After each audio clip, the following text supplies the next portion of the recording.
Ah, Dieu est bon. Je t'encourage à t'accrocher, en fait, à être déterminé. Je sais que tu es déterminé. Je n'ai pas besoin de beaucoup dire ça. Tu as déjà fait un contrat avec tes yeux cette nuit. Et tu as déjà dit à tes yeux, ce soir, on ne se ferme pas. Amen. Oui, je sais en moi, tu as déjà fait ce contrat. Donc je rends gloire à Dieu, je bénis le Seigneur vraiment pour cela. Cette nuit, on est là pour le Seigneur.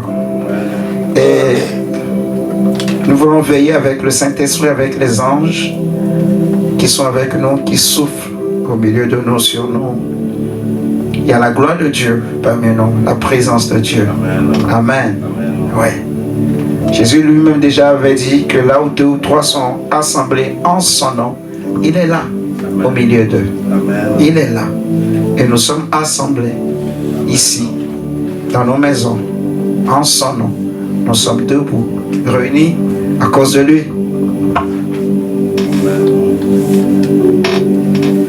Et nous allons partager un thème que j'ai écrit au tableau. Nous sommes scellés du Saint-Esprit, ou par le Saint-Esprit. On peut aussi dire par le Saint-Esprit, mais c'est la même chose qu'on veut dire. Nous sommes scellés du Saint-Esprit. Je bénis le Seigneur pour vraiment la personne de Jésus, de Christ, de cet homme qui était né il y a plus de 2000 ans aujourd'hui et qui a bouleversé l'ordre des choses dans ce monde. Alléluia. Vous savez que depuis que Jésus est né, en fait, tout ce que les hommes font, c'est toujours en fonction de lui. Il est la référence. Alléluia. Il est comme une boussole. C'est pour cela le prophète dira que la pierre qu'ont rejetée ceux qui bâtissaient est devenue la principale de l'angle, l'incontournable. Amen. Donc, ceux qui ne l'ont pas connu ici, quand ils passeront de l'autre côté, ils verront qui il est réellement. Alléluia. Mais je bénis Dieu parce que toi, tu as entendu des choses qui n'est pas permis aux hommes d'entendre. Tu as compris des choses qui n'est pas donné aux hommes normaux de comprendre. Et cette chose que tu as entendue, que tu as compris, c'est ce qu'on appelle la parole de la grâce, la parole de Christ, l'évangile, la bonne nouvelle de Jésus. Je vais juste prendre un extrait de ce que Jésus a dit. Il est trop merveilleux. Est-ce qu'on peut l'acclamer? Est-ce qu'on peut lui faire des bisous? Est-ce que tu peux lui faire, lui dire, Jésus, tu es magnifique. En fait, il n'y a pas de mots pour le décrire. Il n'y a pas de mots pour témoigner, pour manifester notre reconnaissance, notre émerveillement devant la personne, devant l'identité, la personnalité de Christ. Alléluia. Il est magnifique. Il est unique. Il n'y a pas de sagesse semblable à lui. Salomon a vécu et Dieu avait dit que après toi, il n'y aura pas un homme aussi sage. Mais Jésus est plus sage que Salomon. Il a dit ici, il y a quelqu'un plus grand que Salomon. Donc il est plus grand que Salomon. Il est plus sage que Salomon. Il a dit des choses même des éternités après. C'est toujours d'actualité. Et c'est puissant. En fait, quand il parle, tant que tu n'as pas compris, tu vas dire c'est un plaisantin. Mais quand tu comprends, tu vas dire lui là, c'est un homme ou bien c'est pour ça ici il est Dieu. Juste je prends un extrait. Lorsque nous prenons Jean chapitre 3, Maman Karine, bonsoir. Amen. Tu es bien habillé. Je te vois bien habillé. Alléluia. Et c'est pas seulement physique, hein. Je Je vois vraiment bien habillé le Seigneur. Va vraiment embelli. Amen. Ouais. Je ne sais pas pourquoi je te dis ça, mais je te vois bien habillé. Au nom de Jésus.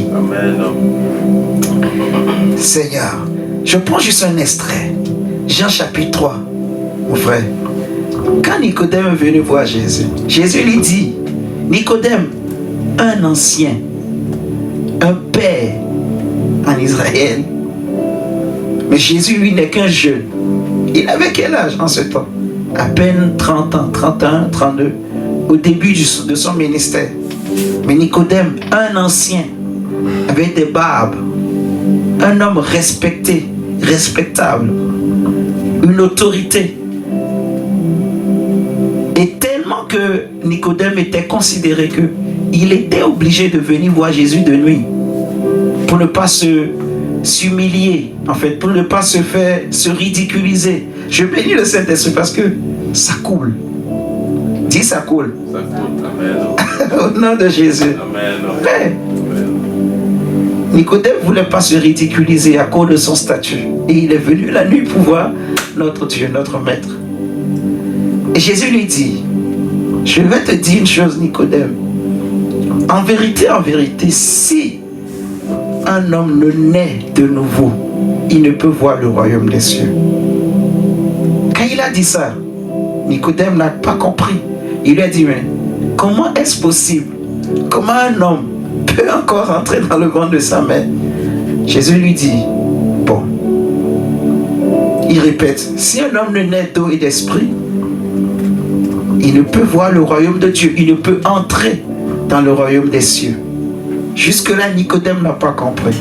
Jésus maintenant va lui dire, ce qui est né de la chair est chair. Ce qui est né de l'esprit est esprit. C'est pour cela que je t'ai dit que si vous ne naissez pas de nouveau, vous ne pouvez pas voir le royaume des cieux. Et jusque-là, Nicodème n'a toujours pas compris. Dis, il n'a toujours pas compris. Mon frère, c'est terrible. Nicodème n'a toujours pas compris. Et il pose la question, comment est-ce possible? Jésus va lui dire, mais toi tu es un docteur d'Israël.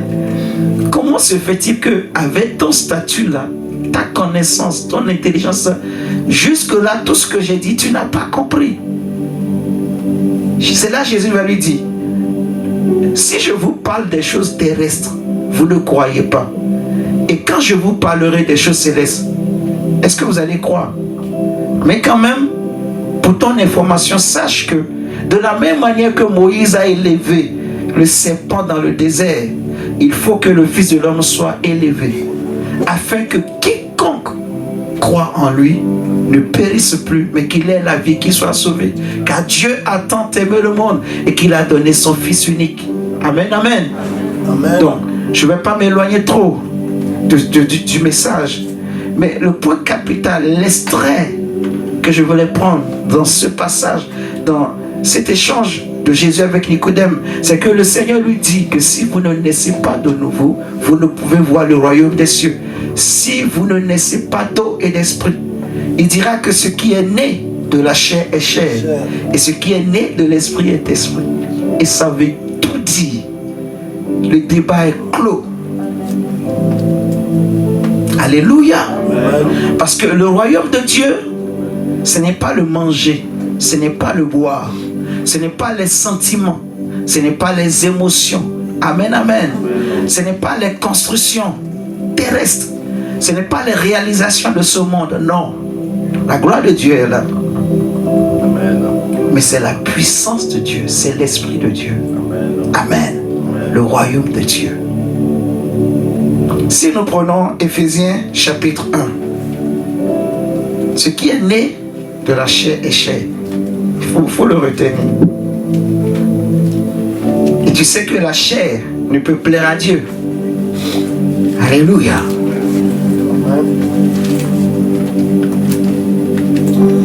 Ce qui est né de la chair est chair. Que tu le veuilles ou pas, tu es lié par ta naissance, par ce qui t'a fait naître, ce qui t'a engendré. Prenons Éphésiens chapitre 1, le verset 11 à 14.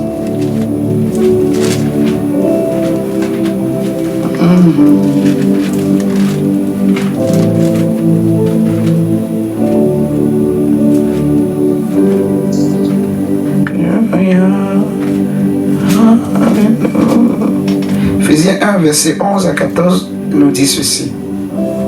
En lui, nous sommes aussi devenus héritiers, ayant été prédestinés suivant la résolution de celui qui opère toutes choses d'après le conseil de sa volonté, afin que nous servions à la louange de sa gloire, nous qui d'avance avons espéré en Christ.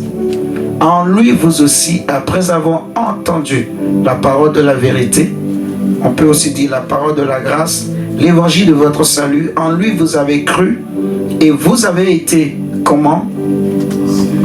Vous avez été scellés, merci, vous avez été scellés du Saint-Esprit qui avait été promis, lequel est un gage de notre héritage pour la rédemption de ceux que Dieu s'est acquis à la louange de sa gloire. Je veux dire à quelqu'un ce soir que les choses de Dieu, c'est par la foi et uniquement par la foi qu'on peut les vivre et les recevoir. C'est capital. Ce n'est pas les œuvres.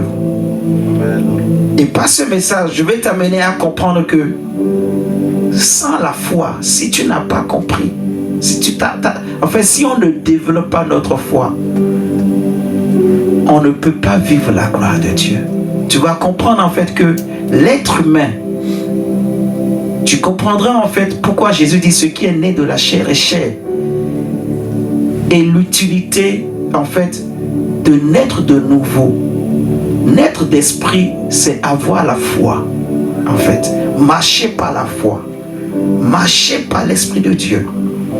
Et tu ne peux pas marcher par la foi si tu ne te laisses pas, en sorte que ce n'est plus toi qui fais, qui décide, qui choisit, mais c'est l'Esprit, c'est Dieu.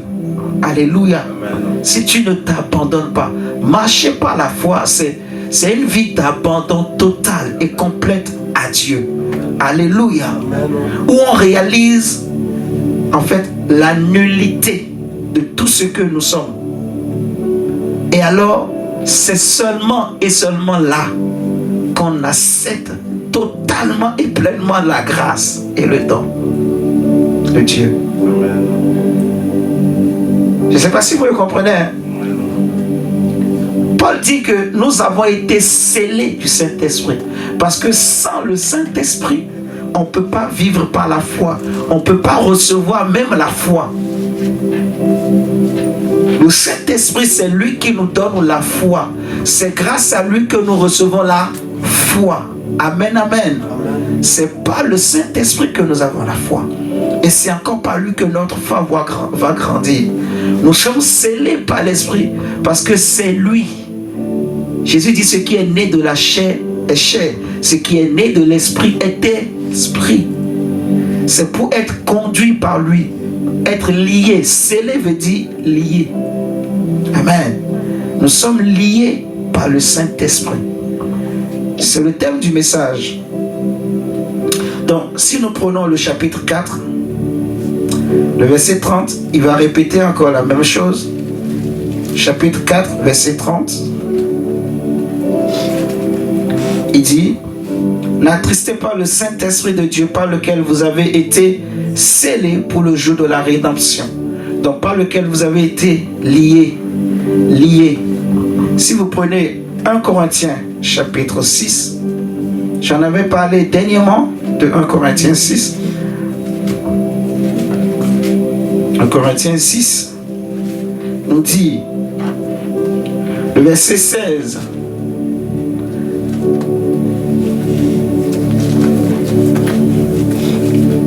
à 17 dit: ne savez-vous pas que celui qui s'attache à la prostituée est un seul corps avec elle? En fait, il veut dire devient une seule chair. Est-ce que vous m'entendez ce soir, cette nuit, ce matin? On dit que l'homme quittera son père et sa mère, s'attachera à sa femme et les deux deviendront un. Quand on dit ils deviendront un, On ne veut pas dire ils auront le même corps. On veut dire ils deviendront une même chair. En fait. Et c'est ce que Paul est en train de dire dans le verset 16. Et j'avais expliqué dernièrement, en fait. Parce que plusieurs peut-être ne comprennent pas la profondeur de ce verset. On veut parler de la chair. Celui qui s'attache à la prostituée devient avec elle un seul corps. C'est pour dire une même chair. Ça nous fait penser à Genèse 1, où Dieu dit que l'homme quittera son père, sa mère, s'attachera à sa femme, et les deux deviendront un. Vous voyez, c'est un lien charnel, en fait. Maintenant, il dit, car est-il dit, les deux deviendront une seule chair. Vous voyez pourquoi je dis ça? Les deux deviendront une seule chair, en parlant de qui? Adam et Ève, de l'homme et la femme. Amen. Maintenant, il dit, verset 17, mais celui qui s'attache au Seigneur est avec lui quoi? Un seul esprit. Un seul et même esprit. Cela veut dire que dans le plan de Dieu, en gros, toi et moi, en acceptant Jésus-Christ comme notre Seigneur et Sauveur, nous sommes devenus un avec lui. Frère, c'est sœur, c'est simple. Je suis devenu un avec Jésus. Tu es un avec Jésus. Ton esprit et le Saint-Esprit sont devenus un. Mon esprit et le Saint-Esprit sont devenus un. Amen. Dieu a ressuscité mon esprit et ton esprit parce que nous avons accepté Christ comme notre Seigneur et Sauveur. C'est ce que Paul dit dans Éphésiens 2. Vous voyez, nous étions morts et Dieu nous avons été crucifiés d'abord avec lui et ensuite ensevelis avec lui. C'est trop fort. À la croix, nous étions avec lui. Quand on a mis dans le tombeau, nous étions aussi avec lui. Alléluia. Et quand il est ressuscité le troisième jour, nous étions aussi avec lui. Donc, notre esprit a été ressuscité quand il est sorti du tombeau et nous avons reçu un nouveau esprit. Ce n'est pas l'ancien esprit on lui a donné une nouvelle vie. On lui a donné une seconde vie plutôt. Non. Vous voyez, on voit souvent dans la vie courante, à cause de l'écologie, on va dire, on redonne une deuxième vie à des objets. On va dire, bon, ton appareil, au lieu de le jeter, donne-le à quelqu'un, on va lui donner une nouvelle vie, une seconde vie. C'est ça, non? Ce n'est pas pareil avec ton esprit. C'est un autre esprit. Mon esprit ou ton esprit, c'est ce qu'on appelle le vieil homme. Est-ce que vous êtes là avec moi? Amen. Et ce vieil homme a été cloué à la croix de Golgotha. Amen. Amen. Il est mort. Donc celui que tu es aujourd'hui, l'esprit que tu as, c'est un esprit nouveau. L'esprit que j'ai, c'est un esprit nouveau. C'est un esprit saint. Maintenant, il faut croire. Et je vais t'amener à comprendre que tu n'as pas le choix que de croire. C'est un esprit saint. Et la Bible dit que toi et le Saint-Esprit, vous êtes un. Vous êtes un. Dis, je suis un avec le Saint-Esprit. Je suis un avec le Saint-Esprit. Nous sommes un. C'est la vérité. Il faut l'accepter en nous. Je suis un avec le Saint-Esprit. Vous vous rappelez, on avait dit, ce n'est plus moi qui vis, c'est Christ qui vit en moi, dans mon cœur. Paul le dit aussi dans Éphésiens 3. Donc c'est Jésus qui est formé dans mon cœur. Jésus-Christ habite dans mon cœur. Moi et l'esprit de Jésus, nous sommes un. Il est en moi, dans mon esprit. On a dit que mon esprit, c'est ma conscience, mon intuition et la communion. Mais l'homme d'habitude, ou l'homme naturel, l'homme qui est né d'un autre homme, il est charnel. Il est né de la chair. Et qu'il le veuille ou pas, il est charnel.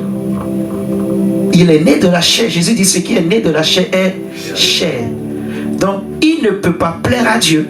Parce que, bien qu'il ait un esprit, mais l'esprit là qui était en lui est mort. Donc, il n'a pas de conscience. Tu vas comprendre tout à l'heure. Frère, je suis arrivé à des révélations. En fait, ces choses, on ne m'a pas enseigné. C'est vraiment la grâce de Dieu de les comprendre. Alléluia. Et c'est merveilleux. Tellement que ça te donne la paix. Tu as du goût pour l'évangile. Alléluia. Tu es heureux de suivre Jésus. Parce que si ce n'était pas comme ça, en fait, nous sommes en train de perdre du temps. S'il faut que je souffre moi-même pour certaines choses, je ne vais pas y arriver. Vous allez comprendre. Regardez. On a dit que nous sommes scellés par le Saint-Esprit. Mais selon Éphésiens 2, vous savez que Paul va dire que vous étiez par vos offenses, par votre nature, par vos œuvres, par vos pensées. Éphésiens 2 à partir du verset 1 jusqu'au verset 3. Vous étiez par vos pensées et par vos offenses, par vos œuvres, en fait, ennemis de Dieu. Vous voulez qu'on le lise? Allez, prenons Éphésiens 2.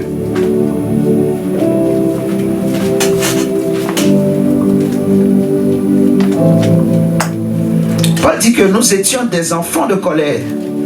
Ce qu'on appelle les enfants de colère. Éphésiens 2, versets 1 à 3. Vous étiez morts par vos offenses et par vos péchés. Donc, ce n'est pas physiquement qu'on était mort, mais c'est spirituellement qu'on était mort. Parce que physiquement, on marchait, on vivait, on mangeait. Alléluia. Frère, Dieu est avec nous. Tu vois le vent qui souffle là, l'air que tu respires. Sans cet air-là, tu ne peux pas respirer. Alléluia. Donc Dieu est dedans. Dieu est dans cet air que je respire. Dieu est dans cet air que tu respires. Ce vent qui souffle autour de toi, Dieu est dedans. Alléluia. Le pain que tu manges, ça te donne la vie. N'est-ce pas? L'eau que tu bois, ça te donne la vie. N'est-ce pas? Mais Dieu, c'est la vie. Donc Dieu est dans toutes ces choses. Le souffle de vie qui m'anime, ça me donne la vie. Donc Dieu est dedans. Alléluia. Dieu est en toi. Dieu est en moi. Dieu est avec nous. Il est dans notre esprit. Alléluia. Dieu est en nous. Dieu est avec nous. Mais ce qui est merveilleux, c'est que l'homme que tu es aujourd'hui là, c'est un homme qui a un esprit nouveau, un esprit qui plaît à Dieu, un esprit sans péché. Regardez, Paul dit, vous étiez morts par vos offenses et par vos péchés, dans lesquels vous marchiez autrefois, selon le train de ce monde, selon le prince de la puissance de l'air, de l'esprit qui agit maintenant dans les fils de la rébellion. Nous tous aussi, nous étions de leur nombre et nous vivions autrefois selon les convoitises de notre chair, accomplissant les volontés de la chair et de nos pensées. Et nous étions par nature, comment? Des enfants de colère. Voilà. Donc nous étions par nature des enfants de colère. Et c'est ça le problème. Ceux qui vivent selon la chair ou qui marchent selon la chair sont appelés des enfants de colère. C'est des enfants qui ne peuvent pas plaire à Dieu. Amen. Et tous les hommes, nous savons, ils ont la même nature. Selon Actes des Apôtres, au chapitre 14, verset 15, la Bible dira que tous les hommes ont la même nature. Tous les hommes sont des enfants de colère. Il n'y a pas un homme qui est meilleur, qui est différent, qui est parfait, qui n'est pas un enfant de colère. Si vous prenez Actes des Apôtres 14, verset 15 et le chapitre 17, verset 26, on va lire ceci. Acte 14, verset 15 nous dit cette parole. Ô homme, pourquoi agissez-vous de la sorte? Nous aussi, nous sommes des hommes de la même nature que vous. On veut parler de la nature maintenant humaine. Pourquoi la Bible dit que nous étions des enfants de colère? Pourquoi Jésus dit que ce qui est de la chair est forcément aussi chair? Alléluia. Amen. Et qu'il était donc nécessaire pour nous de naître, non pas de la chair, mais de l'esprit. Alléluia. Amen. Pourquoi c'est important? Tu n'as pas le choix. Je n'ai pas le choix. Tu vas comprendre. C'est à cause de la nature humaine, de notre nature en tant qu'humain. Nous sommes charnels. Nous sommes nés de la chair. Alléluia. Amen. Même si on va, je ne sais pas, à l'église, ou quand je dis église, je veux dire les églises là où il n'y a pas Jésus. Vous voyez ce que je dis?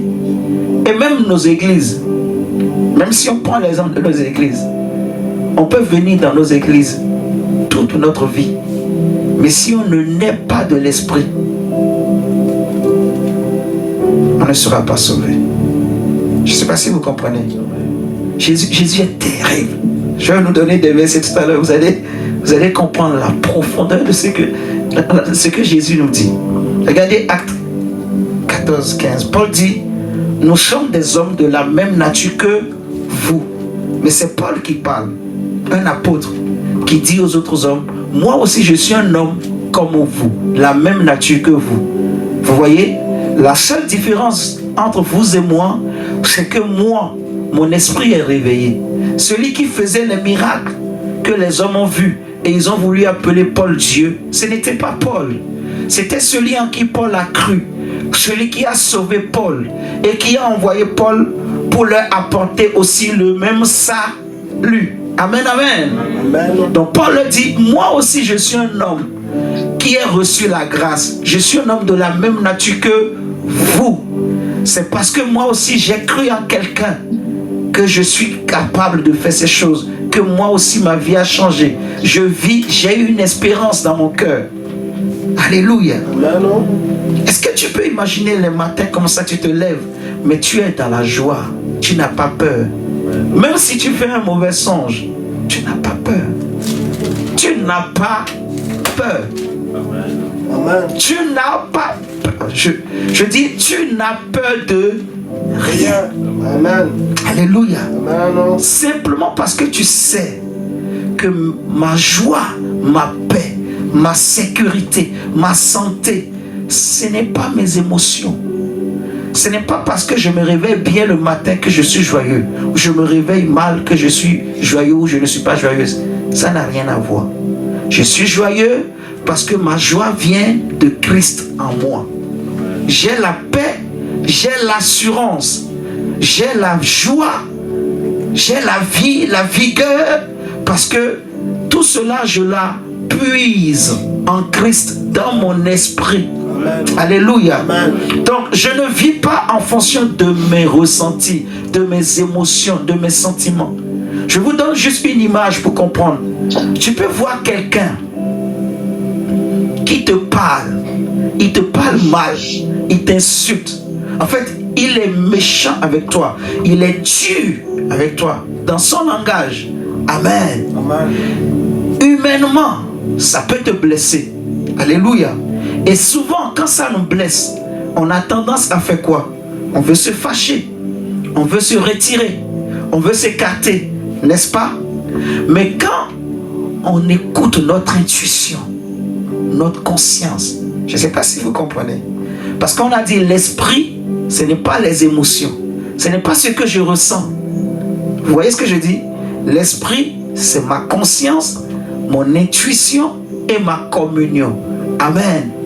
Quand j'écoute mon intuition en moi, quand je regarde ma conscience me dira que ce qu'il dit est vrai. Je ne sais pas si vous comprenez. Ma conscience me dira ce qu'il dit est vrai. Mon intuition me fera comprendre que c'est quelqu'un de bien. Je ne sais pas si vous comprenez. Donc si je veux écouter mon esprit, je connaîtrai la vérité. Et je prendrai la bonne décision. Je poserai le bon acte. Vous comprenez? Mais si j'écoute mon âme, en fait si j'écoute ma chair, parce que j'ai déjà expliqué tout ce mélange-là. Pour un païen, sa chair, c'est les trois. Son esprit mort, son âme et son corps. Mais pour un chrétien, sa chair, c'est son âme et son corps. Amen. Amen. Ah, je bénis Dieu. Parce que tout le monde dans le centre missionnaire mondial sait c'est quoi la chair. Alléluia. Oui. Donc la chair ne peut pas jouer avec nous. C'est fini ça. On a la force.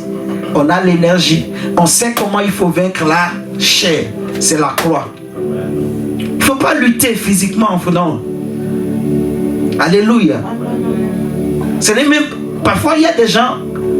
pour vaincre un péché, il se dit que si je jeûne beaucoup, alors je peux me maîtriser. Pour ne pas convoiter, je vais jeûner beaucoup, alors je vais me maîtriser. Non, c'est pas ça. C'est un don. Vous voyez la sainteté là? Ce n'est pas parce que tu vas beaucoup jeûner que tu deviendras saint ou sainte. Non. C'est Dieu. C'est un don gratuit que je reçois. Alléluia. Parce que tu peux jeûner plus que tout le monde. Si tu n'acceptes pas ce don-là, tu ne seras pas saint. Je ne sais pas si vous comprenez. Hein? On va y arriver. On va y arriver. Dis à quelqu'un, on va y arriver. Oui. Paul dit donc, nous étions des enfants de colère. Donc, on a vu dans Acte 14, verset 15, les hommes ont la même nature. Si on prend Acte 17, verset 26, la Bible nous dira que il a fait que tous les hommes sortis d'un seul sang habitassent sur toute la surface de la terre, ayant déterminé la durée des temps et les bornes de leur demeure. Amen. Donc, vous vous rappelez bien d'Abraham. Abraham, le père dans la foi. Abraham avait eu combien de fils? Officiellement. Officiellement, hein? Parce qu'Abraham a eu beaucoup de fils. Mais, officiellement, il avait combien de fils? Deux fils. Amen. Il avait combien de femmes? Il avait 3 femmes. Officieusement. Mais officiellement, il n'en avait qu'une seule. Donc, officieusement, la première femme, c'était Agar. Je dis Agar. Sarah. Sarai, qui est devenue Sarah. La deuxième, c'est Agar. La troisième, c'est Ketura, qu'il a épousée dans sa vieillesse, quand Agar n'était plus là, quand Sarah était déjà morte. Vous voyez, il a épousé une autre femme qui s'appelle Ketura. Et avec elle, il a eu aussi des fils. Mais avant de mourir, il leur a donné des biens. Il les a chassés loin de Isaac. Vous voyez ce que je dis? Il a aussi donné des biens à Ismaël. Toi aussi va de l'autre côté. Il avait déjà même chassé Ismaël et Agar. Parce que Sarah lui avait déjà dit, chasse-la. Parce que le fils de l'esclave là n'héritera pas avec mon fils. Amen, amen. Tout ça c'est important. Et c'est de ça que je vais te parler. Donc on va dire officiellement, Abraham a eu 2 fils. Le premier fils d'Abraham, ce n'est pas Isaac, c'est Ismaël. Alléluia. Mais ce premier fils est né selon la volonté de l'homme. Suis-moi très bien. Ce premier fils est né selon la volonté de l'homme. Ce n'est pas Dieu qui voulait que Abraham ait Ismaël. C'est Sarah qui était impatiente et qui va dire, Abraham, le temps est en train de passer, va vers ma servante, comme ça elle me donnera un fils. Amen. Donc Ismaël est né selon la volonté de l'homme. Cela veut dire qu'il est né selon la chair. Amen. Mais Isaac est né selon la promesse. Alléluia. Donc Isaac est né selon la foi, selon le Saint-Esprit. Alléluia. Donc c'est un enseignement puissant pour nous chrétiens. Ça nous montre en fait les 2 types de naissance qu'on peut avoir, qui existent. Chaque être humain, en tout cas toute première naissance que nous connaissons, c'est selon la volonté de l'homme. Amen. C'est ce qu'on appelle la naissance selon la chair. Et tous les hommes naissent selon la chair, en fait. Ce qui est important de savoir, c'est qu'un jour, dans Luc chapitre 11, Jésus va dire aux Juifs que demandez, il vous sera donné. Frappez, on vous ouvrira. Cherchez, vous trouverez. Il va leur dire que lequel d'entre vous, vous êtes tous des pères, mais lequel d'entre vous, prenons ça, Luc 11, à partir du verset 9. Pourquoi je veux qu'on prenne ce verset? C'est pour comprendre que l'être humain, il n'y a rien de bon en lui, rien de meilleur. Il faut que tu comprennes, que tu acceptes, que tu saches, tu réalises. Tu vas réaliser en fait que poser de bonnes actions ne veut pas dire que tu es bon. Non. Parce que même les démons aussi se font du bien entre eux. Jésus dit que si le royaume de Satan est divisé, ce royaume ne peut pas subsister. Donc, ils ne se combattent pas entre eux, ils s'entraident entre eux. Alléluia. Le jour où Jésus devait être crucifié, Hérode et Pilate, qui étaient ennemis, sont devenus amis. N'est-ce pas? Donc, si Hérode, c'est un démon, et Pilate, c'est un démon, les deux, parce qu'ils ont la même cause, le même objectif, est-ce qu'ils se sont combattus? Non. Alors qu'avant, ils ne s'entendaient pas. Donc, ils ne peuvent pas se combattre. Vous comprenez ce que je dis? Donc, ils se font du bien. Ce jour-là, ils se sont fait du bien. Hérode a pensé à Pilate, Pilate a pensé à Hérode, et ils se sont passés Jésus entre eux. Ils se font du bien entre eux. Tu vois? Jésus disait aux disciples, par exemple, que si vous saluez ceux qui vous saluent également, que faites-vous de plus grand, de plus important que les pharisiens? Alléluia. Ou les sadducéens, ou les scribes. Vous voyez ce que je dis? Vous allez comprendre quelque chose. Pendant Luc 11, à partir du verset 9, Jésus dit ceci. Et moi je vous dis, demandez et l'on vous donnera. Cherchez, vous trouverez. Frappez et l'on vous ouvrira. Car quiconque demande reçoit. Celui qui cherche trouve. Et l'on ouvre à celui qui frappe.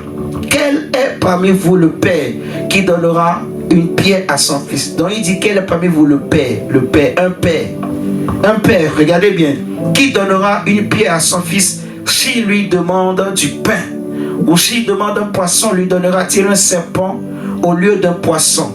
Ou s'il demande un œuf, lui donnera-t-il un scorpion? Si donc, méchant comme vous l'êtes, c'est fort. Jésus n'a pas dit, si donc, bon que vous êtes. Parce que ce que le Père fait là, est-ce qu'il est méchant? Non. En donnant du pain à son fils, du poisson ou de l'œuf à son fils, en préférant donner de bonnes choses à son fils, est-ce que l'acte que le Père pose n'est pas un bon acte, n'est pas une bonne action? Bien sûr, vous êtes d'accord avec moi? Donc humainement on dira que le Père là est un bon Père, mais Jésus l'appelle méchant, n'est-ce pas? Est-ce que c'est écrit dans vos Bibles? J'ai lu et j'ai été étonné de réaliser que Jésus n'a pas dit bon Père, il dit méchant que vous êtes. Vous savez donner de bonnes choses. Vous savez poser de bonnes actions. Cela veut dire en fait que poser de bonnes actions ne veut pas dire que ce qui est en toi est bon. Est-ce qu'il faut, vous voulez que je l'écris au tableau? Ce n'est pas parce que quelqu'un pose de bonnes actions qu'il est bon intérieurement. Ça n'a rien à voir. On voit les hommes riches de ce monde qui donnent beaucoup de dons aux orphelinats, qui créent des orphelinats, qui créent beaucoup, qui font beaucoup d'actes caritatifs, sociaux, ainsi de suite. Vous voyez ce que je veux dire? Mais est-ce qu'ils sont bons? Est-ce qu'ils sont saints? Est-ce qu'ils sont purs? Est-ce qu'ils craignent Dieu? Non. Parmi eux, il y a des tueurs. Parmi eux, il y en a qui commandent des meurtres. Parmi eux, il y a des brigands, il y a des violeurs, il y a de tout en fait. Mais ils ont beaucoup d'argent, vous voyez, et ils donnent une apparence de quelqu'un de bon. Parmi les politiciens que nous connaissons, tout ça, partout en Afrique, les présidents, beaucoup d'entre eux sont des meurtriers. Mais ils construisent des orphelinats, ils construisent des ponts, ils construisent des écoles, ils posent de bonnes actions. Mais ils ne sont pas bons intérieurement. Alléluia. Amen. Donc ce n'est pas parce que quelqu'un pose de bonnes actions que ça veut dire qu'il est bon. Il n'est pas bon. J'aimerais que ce soir, chacun de nous réalise qu'il n'y a rien de bon en moi. Il n'y a rien de bon en moi. Paul le dit dans Romains 7. Il dit il n'y a rien de bon en moi. Romains 7, verset 18. Il dit il n'y a rien de bon en moi. Je sais que le bien n'habite pas en moi. Quand il parle de moi là, il veut parler de moi sans Christ. Il veut parler de ma chair. Alléluia. Dans ma chair, il n'y a rien de bon. Parce que sans Christ, tout ce que je possède, c'est seulement la chair. Je n'ai rien d'autre. Alléluia. Donc je dois réaliser que même toute bonne décision que je prends, mes enfants peuvent dire que je suis un bon père, je suis une bonne mère. Mais si je n'ai pas Jésus, si je ne suis pas Jésus, il n'y a rien de bon en moi. Alléluia. Amen. Il n'y a rien de bon. Il n'y a rien de bon en toi, ni en moi. Sans Jésus, il n'y a rien. Il n'y a rien. Même les bonnes décisions que nous prenons. Hein? Tu peux dire à ta femme, je t'aime, je t'aime. En fait, tu peux voir un père de famille, il achète une voiture à sa femme, il achète une voiture à tous ses enfants, il construit des maisons à tous les enfants, il les inscrit dans des meilleures écoles, il les envoie étudier dans les grandes universités à Harvard. Hein? Chaque vacances, chaque été, il les envoie en vacances au Japon, en Chine, dans les îles Caraïbes, au Japon, j'ai déjà dit Japon, on va dire dans les pays du Golfe. Hein? Chaque été, il a l'argent. Comment les enfants ne vont pas aimer un tel père? Mais Dieu dit, il n'y a rien de bon en lui. Rien. Il n'y a rien, rien. Est-ce que tu es en train de réaliser? En fait, là où je suis, je peux avoir un bon boulot, un bon poste. Je peux être l'homme le plus intelligent. Je peux être l'homme qui trouve toutes les solutions à toutes les équations humaines. Je résous tous les problèmes. Je peux être un grand ingénieur, un grand scientifique, un grand banquier, un grand savant. Je ne sais pas ce que les hommes je vais prendre. Mais sans Christ, il n'y a rien de bon en moi. Il n'y a rien de bon en moi. Toutes les bonnes décisions que je peux prendre ne signifient pas que en moi, ce qui est en moi est bon. Rien en moi n'est bon. Rien. Parce que tout ce que je fais là vient de ma chair. Toutes ces bonnes actions que je fais là viennent de ma chair. Elles sont inspirées par ma chair. Elles ont comme lien la chair. Je suis lié aussi longtemps que je vis par ma chair. Je suis scellé, en fait, aussi longtemps que je vis par ma chair. Depuis que je suis né, je suis scellé par la chair. Alléluia. Amen.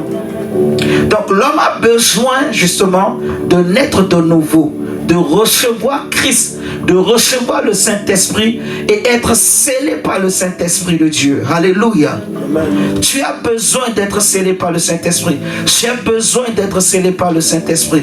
Paul va crier, qui me délivrera de cette chair? Qui me délivrera de cette mort? Alléluia. À quoi ça sert à un homme de gagner tout le monde, de réaliser tous ses rêves, mais à la fin, il perd son âme. Son âme va en enfer. Alléluia. Cela ne lui sert à rien. Amen, amen. Je préfère peut-être manquer dans ce monde, mais de l'autre côté, avoir tout.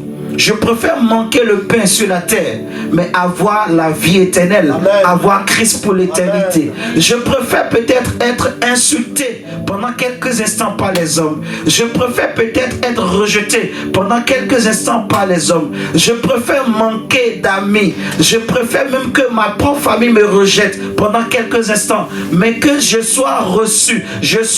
En fait, que le ciel me reçoive.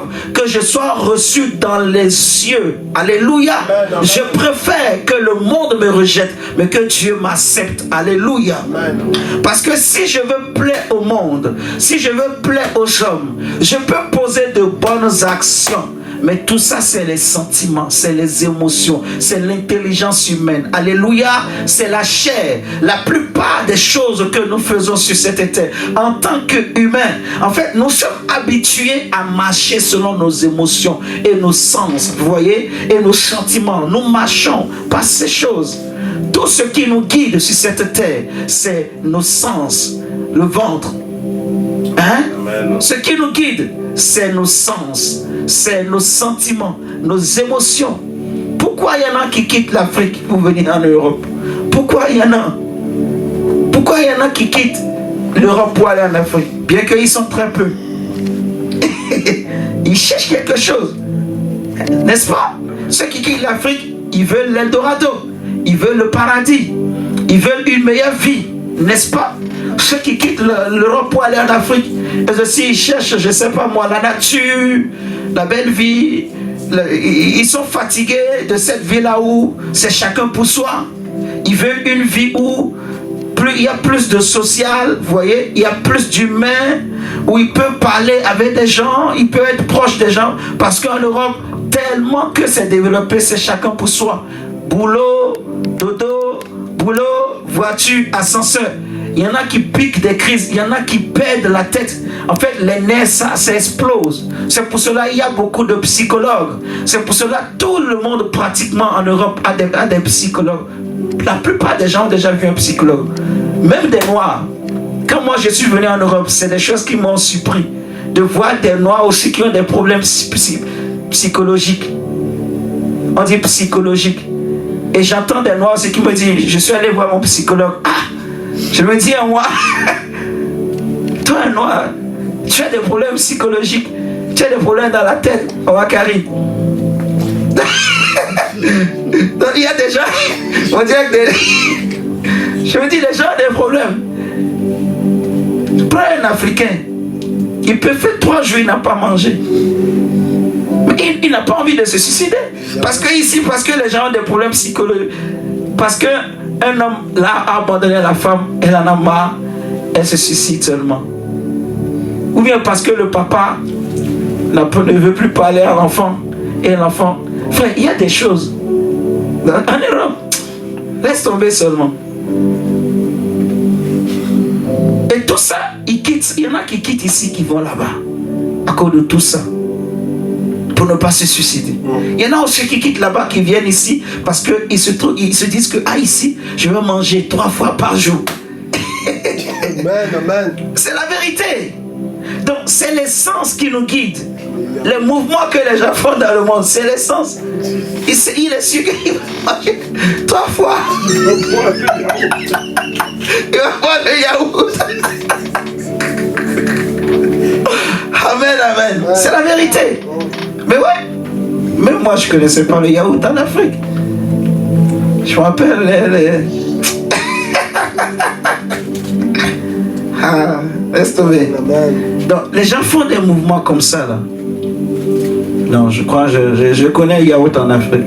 Ouais, je connais le yaourt. Pas mentir, faut pas dire des bêtises. Je connais le yaourt.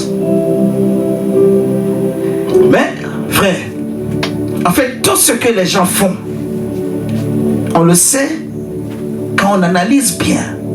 C'est l'essence, c'est le ventre, c'est les émotions, c'est les sentiments. Les gens se battent, ils luttent. C'est à cause des sentiments, les émotions. Vous voyez, c'est l'âme, en fait, c'est la chair. On va même plus dire l'âme ou le corps, on va dire la chair, c'est la chair. Toutes les guerres qu'il y a dans le monde, c'est la chair. Les meurtres, c'est la chair. Vous voyez, les querelles, où tu vois un homme qui prend la femme de son ami. Frère, il se passe des choses. Tu vois un homme qui détourne la femme de son ami. Le monsieur prend sa femme, il se dit c'est mon ami, on va aller en vacances ensemble. Ils sont partis en vacances ensemble. Mais le mari ne savait pas que c'est là-bas là que le monsieur là va détourner le cœur de sa femme. Vrai, des histoires vraies que je connais. Il invite son ami vacances, mais arrivé là-bas, quand lui et sa femme ils sont retournés, en fait, l'histoire était déjà réglée là-bas. Dès qu'ils sont rentrés seulement, quelques jours seulement, la femme a demandé divorce. Le monsieur n'a rien compris. Quelques mois seulement après, il se rend compte qu'il voit sur les réseaux sociaux, elle est maintenant avec l'autre. C'est là maintenant il a compris. Ah, donc c'était ça. Donc, il réfléchit. C'est là-bas que tout a commencé. Si je ne l'avais pas amené, vous voyez? Donc, si tu n'as pas la tête, si tu n'as pas le Saint-Esprit, en fait, si tu ne vis pas les émotions, tu peux avoir des crises cardiaques. Vous comprenez? Tu peux piquer des crises. Tu vas, il y en a qui disent, tu peux t'énerver jusqu'à ce que tu exploses. Tu t'énerves et tu deviens rouge comme dans les dessins animés. On va verser de l'eau sur toi, mais tu ne vas pas te refroidir parce que tu es tellement énervé. Ça t'a blessé. Alléluia. Regardez combien de gens dans ce monde sont blessés. Blessés. Des femmes blessées. Des femmes seules. Blessées. Vous savez ça, non? Beaucoup sont blessés. Des hommes blessés. Pourquoi il y en a qui demain qui deviennent deux puces comme vous dites? C'est des blessures. N'est-ce pas? C'est des blessures. C'est des blessures qui ouvrent des portes à des démons. Et qui commencent par installer ces choses, ces genres de pensées. C'est la solitude. Vous voyez? En fait, et la solitude là, tout ça là, si tu n'as pas l'esprit, non, tu vas craquer, comme on dit, tu vas craquer. Les gens craquent. Parce que c'est la chair. En fait, l'homme, l'être humain, tu peux voir un bon père. Il y a des histoires. À Nantes, un bon père de famille, justement, il se lève, il tue la femme, les enfants. L'enfant qui étudiait, il l'a invité, il a dit viens, ta maman est malade. L'enfant aussi, et il le tue aussi. Il tue toute la famille, il entête tout le monde. Donc, lui-même il part, on ne sait pas s'il s'est suicidé ou pas. La tête, la chair. Vous voyez? Pourtant, si tu vois ce père de famille, il a un bon boulot. Ils ont une grande maison. Ils ont l'argent. Mais ils ont mal géré l'argent. Vous comprenez ce que je suis en train de dire? Pour ces enfants-là, mon père est un bon père. Pour les amis de cet homme, un bon ami. Ils vont en vacances. Ils sont allés en vacances aux États-Unis. Toi, tu es déjà allé aux États-Unis? Bon. Je ne sais pas si vous voyez là où je veux amener la réflexion. Que chacun comprenne. En fait, le monde dans lequel nous vivons là, c'est un monde de chair. L'être humain est un être né de la chair. C'est ça qu'on appelle la chair, en fait. Et dans la chair, il n'y a rien de bon. Il faut savoir que la chair peut poser de bonnes actions. Mais ce n'est pas parce que la chair pose de bonnes actions que la chair est bonne. Non. La chair n'est pas bonne. Elle est mauvaise. Elle est rejetée par Dieu. Dieu la déteste. Elle ne peut pas plaire à Dieu. Elle ne peut rien recevoir de Dieu. Elle ne peut pas se tenir dans la présence de Dieu. Elle ne peut pas entrer même dans la présence de Dieu, la chair. Je ne sais pas si vous comprenez. J'insiste. Il ne faut pas penser que lorsqu'on parle de la chair, c'est que toutes les actions que la chair pose, c'est des actions mauvaises. Non. La chair peut poser de bonnes actions. Mais cela ne veut pas dire que la chair est bonne. Vous voyez? Comme les exemples qu'on a vus, comme ce que Jésus lui-même a dit. Vous êtes des pères, vous donnez de bonnes choses à vos enfants. Mais Jésus dit, méchant que vous êtes. Donc Jésus ne dit pas que bon père que vous êtes. Il traite ces pères-là, bien qu'ils donnent de bonnes choses à leurs enfants, il les traite de méchants. Il dit méchant que vous êtes. Vous savez donner de bonnes choses à vos enfants. À combien plus forte raison le Père Céleste, qui est bon. Un jour, il y avait un homme qui est venu voir Jésus. Il va lui dire, bon maître. Jésus lui a dit, pourquoi m'appelles-tu bon? Il n'y a que Dieu seul qui est bon. Alléluia. Alléluia. En fait, et c'est là que la vraie délivrance commence. Moi, toutes les œuvres que je veux faire, même dans le Seigneur, si je dis que je vais beaucoup prier, quand je vais beaucoup prier, je vais avoir le miracle. Ou que je vais beaucoup prier, je vais beaucoup jeûner, je vais vaincre le péché. Non. C'est pas comme ça. C'est pas le Saint-Esprit. Il faut savoir que notre première naissance, comme Isaac, comme plutôt Ismaël, nous étions nés selon la volonté de l'homme. Mais dans Jean 1, 14, il est dit quoi? Que à partir du verset 12, on dit à tous ceux qui l'ont reçu, il leur a donné le pouvoir de devenir enfants de Dieu, lesquels sont nés non de la chair, ni du sang, ni de la volonté de l'homme. Vous voyez? Mais lesquels sont nés selon la volonté de Dieu.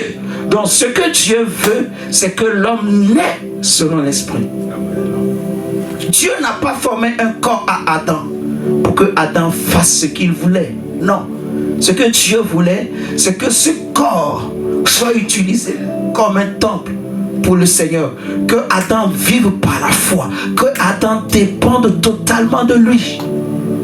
Que Adam puise sa force en lui. C'est pour cela qu'il avait même donné un esprit à Adam. Pour que Adam puisse communier avec lui. Que Adam soit conscient de son existence. Alléluia. Donc Au lieu de marcher par mes émotions, je préfère marcher par ma conscience.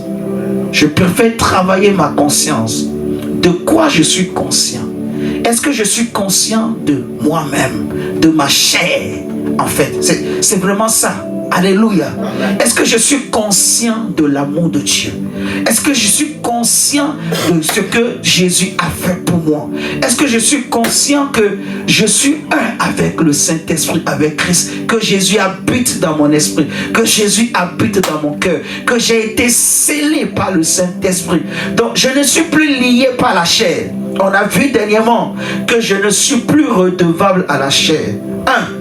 Le péché n'a plus de pouvoir sur moi. Et de deux, je ne suis plus redevable à la chair. Donc même si elle est là, mais je ne lui dois plus rien. Je ne suis plus marié à la chair. J'ai maintenant un nouvel époux. J'ai maintenant un nouveau mari. J'ai maintenant un nouveau Seigneur. J'ai maintenant un nouveau maître. J'ai maintenant un nouveau roi.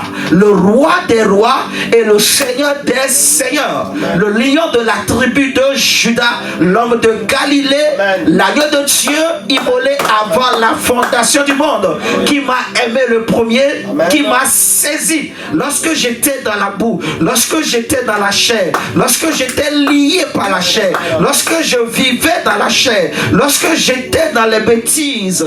Il est venu là où j'étais. Il est venu dans une chair semblable à la mienne. Il a porté un corps comme mon corps. Il a dit dans Hébreu: oh Dieu, tu n'as voulu ni sacrifice, ni holocauste, ni les offrandes. Vous imaginez toutes ces choses que les Israéliens offraient à Dieu. Dieu n'a rien agréé. Mais ce que Dieu voulait, c'est un sacrifice d'un corps. Dieu voulait un corps. Le corps de Jésus-Christ de Nazareth. Il a dit: alors tu m'as formé un corps et je viens au Dieu pour faire ta volonté. Et il a donné son corps à la croix. Il a livré son corps à la croix. Il a accepté que mon péché soit porté dans son corps. La Bible dit que lui qui n'a jamais péché, il a été fait péché. La Bible dit qu'il a porté mes souffrances, il a porté mes condamnations, il a porté mes péchés dans sa chair, dans son corps, à la croix de Golgotha. Et par ses maîtrissures, j'ai été libéré, j'ai été guéri. Par son sang, j'ai été délivré du péché, délivré de la chair. Alléluia. Au nom de Jésus-Christ de Nazareth. Amen, amen, amen. Oh my God. Il n'y a plus de condamnation, comme le diacre nous a partagé la dernière fois, pour ceux qui sont en Christ. Pourquoi? Il n'y a plus de condamnation parce que la loi de la chair a été vaincue à la croix de Golgotha. La loi du péché a été vaincue par Christ. Amen, amen. Jésus a vaincu la loi du péché. Jésus a vaincu la loi de la chair. Et la loi de l'esprit vit en moi parce que je ne suis plus lié à la chair, mais je suis lié maintenant à l'esprit de Dieu. Amen, amen. Oh, c'est merveilleux. J'ai maintenant un autre esprit. J'ai un autre ami. Dans ce monde, les gens souffrent de problèmes d'amis, surtout les femmes. Ah, elles aiment tellement avoir des amis. Alléluia. Amen. Mais laisse-moi te présenter un ami qui ne trahit jamais, qui ne déçoit jamais, qui ne pourra jamais te trahir. C'est un ami pour la vie, un ami pour l'éternité. Alléluia. Même si tes copines de ton enfance t'ont déçu, même si tes amis de jeunesse t'ont déçu, même tes amis de quartier t'ont déçu, mais laisse-moi te présenter un ami fidèle, un ami parfait. Laisse-moi te présenter un grand frère. Il y a des hommes qui vivent mais qui n'ont pas de frère, qui n'ont pas de soeur et ils en souffrent. Mais je vais te présenter quelqu'un qui peut être ton frère et ta grande soeur. Il peut prendre la place du frère ou de la grande soeur. Si tu n'as pas connu tes parents, si tu n'as pas connu ou ton père ou ta mère, laisse-moi te présenter un nouveau père. Laisse-moi te présenter quelqu'un qui peut être aussi une nouvelle mère pour toi. Il s'appelle Jésus-Christ de Nazareth, l'homme de Galilée, le lion de la tribu de Juda, celui en qui habite toute la plénitude de la divinité. Alléluia. Il est l'amour de Dieu incarné. l'amour de Dieu manifesté, l'amour de Dieu manifesté, matérialisé au milieu des hommes.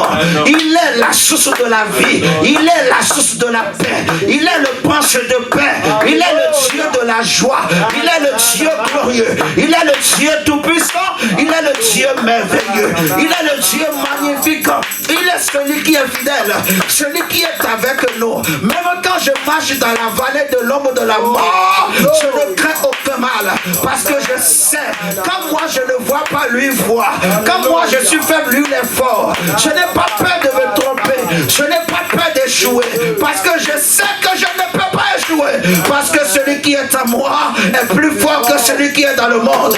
Celui qui est en moi est la sagesse infiniment variée de Dieu. Je sais que celui qui est en moi, il connaît toutes choses, il connaît le passé, il connaît le présent et le futur, et il est au contrôle de toutes choses, il est au contrôle de tout l'univers, et que tout lui est soumis dans les cieux et sur la terre et sous la terre. Il a reçu tout pouvoir, il a reçu l'autorité, il est au-dessus de tout, il est au-dessus des dominations, il est au-dessus des anges, il est au-dessus des puissances, il est au-dessus des principautés, et tout genou fléchit devant lui, et tout genou fléchit devant lui, et toute langue confesse son nom.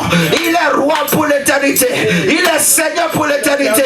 La Bible déclare, il n'a pas regardé son égalité avec Dieu, mais il s'est humilié, il s'est dépouillé, il s'est livré à la croix de Golgotha, une mort semblable à la mienne.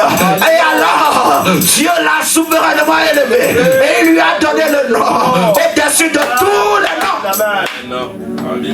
Afin qu'au nom de Jésus, les genoux fléchissent, les genoux fléchissent, les problèmes fléchissent. Alléluia. J'étais quelqu'un qui n'était pas bon. Il n'y avait rien de bon en moi. Rien de bon ne pouvait venir de moi. Mais avec Christ, je peux faire de bonnes choses. Amen. Alléluia. J'étais incapable d'aimer, mais avec Jésus en moi, mon amour devient vrai. Alléluia. Amen. Ma sagesse devient vraie. Je deviens un homme de parole. Je deviens un homme de confiance. Alléluia. Je peux donner de bons conseils à mes enfants.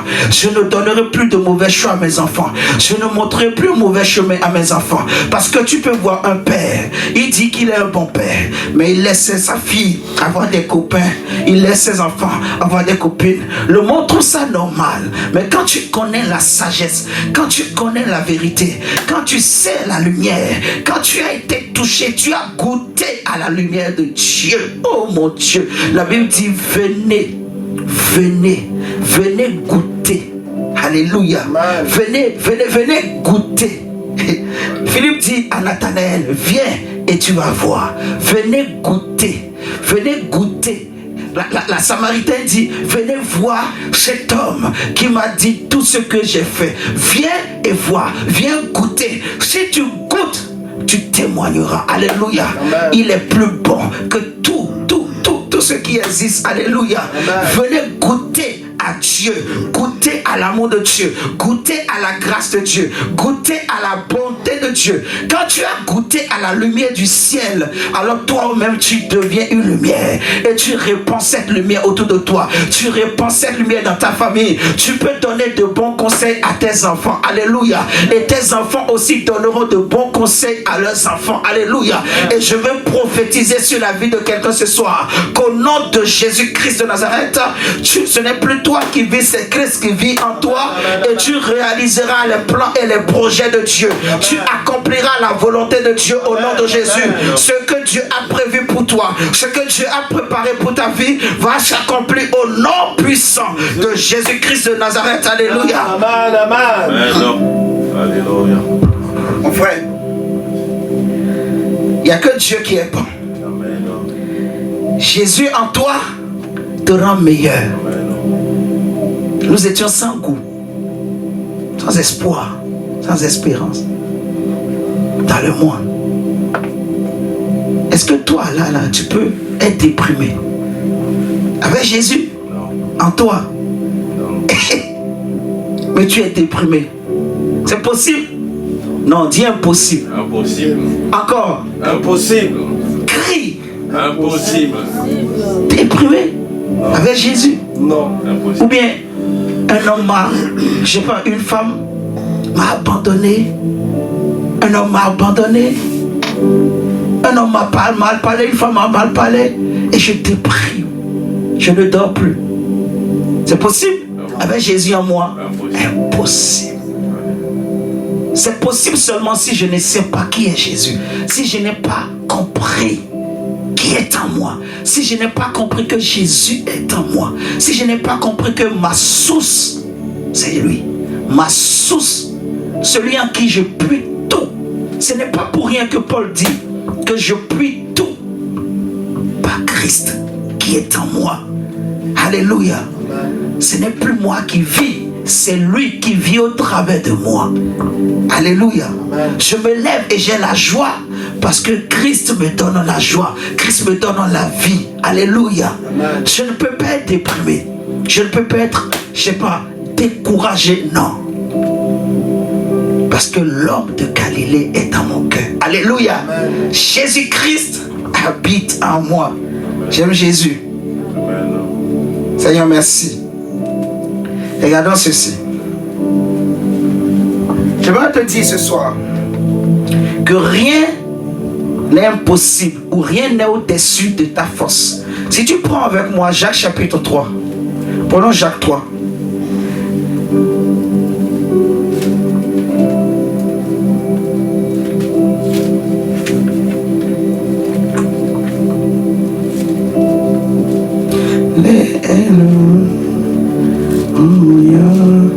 Jacques 3, verset 7.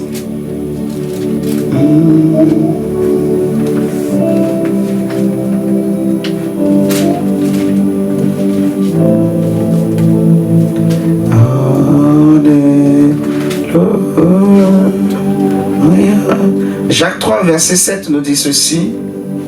Toutes les espèces de bêtes et d'oiseaux, de reptiles et d'animaux marins sont domptés et ont été domptés par la nature humaine. Ça c'est fort. C'est fort. Donc, quand on dit la nature humaine, souviens-toi, on veut toujours parler de la chair. Ok? Amen. La nature humaine, c'est la chair. Mais toi, tu n'as plus cette nature. Tu es de la nature de Dieu, désormais. Alléluia. Christ nous a appelés à participer à sa gloire. Selon 2 Pierre 1. Dieu nous rend participants de sa nature, de sa gloire, de sa divinité, de sa sainteté, de sa justice. Amen, amen.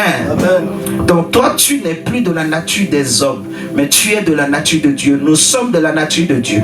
Dieu est en nous. Je porte la gloire de Dieu. Alléluia. Amen. La gloire de Dieu est en moi. La Bible dit que les hommes ont réussi à dompter, donc à contrôler, à dompter toutes les espèces de bêtes, d'oiseaux, de reptiles, d'animaux marins, toutes sortes d'animaux marins. Donc tout ce que Dieu a créé, tout ce qui existe, les hommes ont réussi à les dompter. C'est pour te dire ce que la nature humaine est capable de faire. L'homme que tu es, alléluia, tu peux dompter beaucoup de choses. L'être humain, sans Christ, tu vas voir là où on va arriver. Les hommes sans Jésus, sans Dieu, arrivent à contrôler beaucoup de choses, à dominer sur beaucoup de choses. Amen, amen. Amen. La nature humaine sait dompter les autres natures. Alléluia. Amen. La nature humaine arrive à dompter les autres natures. Si tu regardes avec moi Romains 1, verset 26. Romains chapitre 1, verset 26.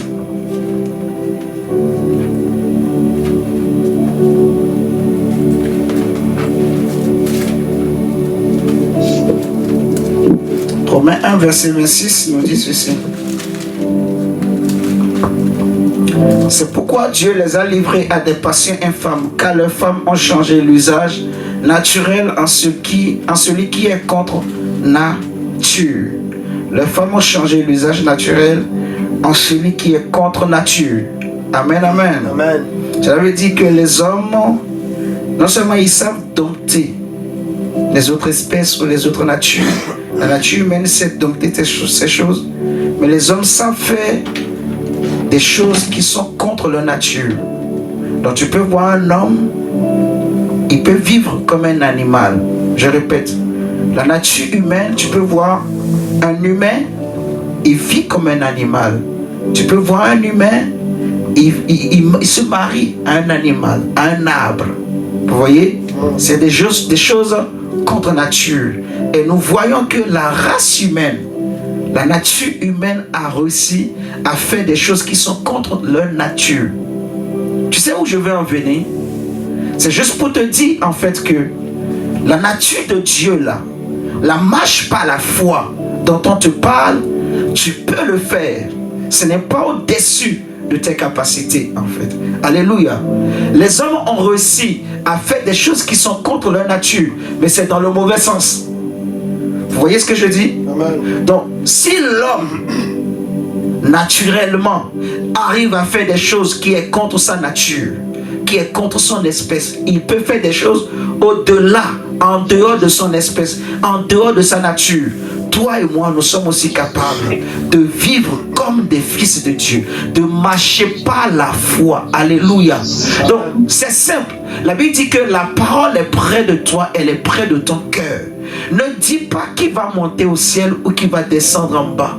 Non, mais la Bible dit, si tu crois dans ton cœur que Jésus-Christ est Seigneur, si tu confesses que Dieu l'a ressuscité d'entre les morts, tu seras sauvé. Alléluia. Amen.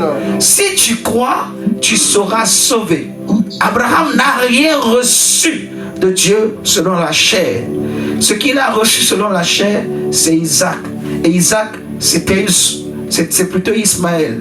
Et Ismaël était une source de problèmes jusqu'à aujourd'hui pour Abraham. Mais ce que Abraham a reçu par la foi, c'est Isaac. Et Isaac, c'est la promesse. Isaac, c'est l'éternité. Isaac, c'est la bénédiction.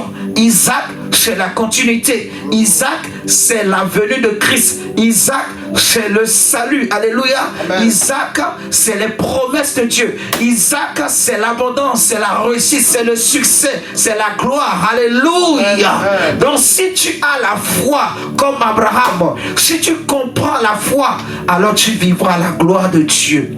Jésus a tout accompli pour toi et moi, mon frère. Jésus a tout donné. Et aujourd'hui, cette nuit, je veux te dire que nous sommes scellés par le Saint-Esprit. Tu n'es pas seul. Tu n'es pas libre. Tu as le Saint-Esprit en toi. Je peux te rassurer. Tu as le Saint-Esprit en toi. Tu es scellé par l'Esprit de Dieu. Tu es maintenant lié par le Saint-Esprit. Tu es lié par le Saint-Esprit pour aller au ciel. Tu es lié par le Saint-Esprit pour faire la volonté de Dieu. Alléluia. Amen. Je vais te prier cette nuit de laisser le Saint-Esprit accomplir la volonté de Dieu dans ta vie. Ne lutte pas contre la volonté de Dieu. Ne combat pas la volonté de Dieu. Mais laisse Dieu accomplir sa volonté en toi. Amen, amen, amen. Le don gratuit de Dieu. Je lisais dernièrement Romains chapitre, je crois c'est chapitre 4 ou 6. Attendez, je vais vérifier rapidement. Où la parole de Dieu déclare que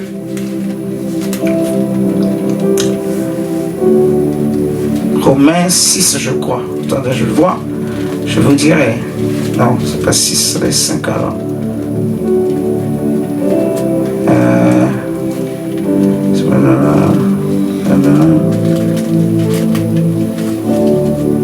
Ok, c'est donc.